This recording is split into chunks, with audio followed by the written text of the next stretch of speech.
আমার শাশুড়ি আমি বলবো যে আমি খুব লাকি, খুবই লাকি। কারণ আছে না যে মেয়েরা তো মায়েদের কাছ থেকে সবসময় শিখে শিখে বড় হয়।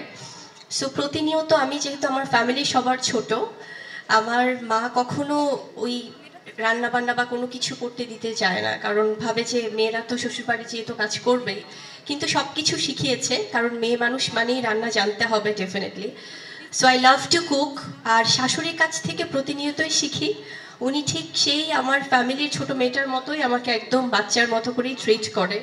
সারাক্ষণই মনে হয় যে কোনো কিছু করতে গেলে বা রান্নাঘরে গেলেও শাশুড়ি মনে করে যে, যেহেতু আমি আমার শাশুড়িকে মা ডাকি, সো মা সবসময় বলে যে না থাক, আমি আছি যতদিন আমি সব কিছু দেখে রাখি। সো খুব মানে একদম সেই মেয়ের মতো করেই আদর করে, ভালোবাসে। সো আমি খুব লাকি এদিক থেকে। যখন আপনি রিয়েল লাইফে বউয়ের সাজ দিয়েছিলেন, ওই সময় আপনি কার প্রশংসা বেশি পেয়েছিলেন? অবশ্যই সেই আপন মানুষটারই।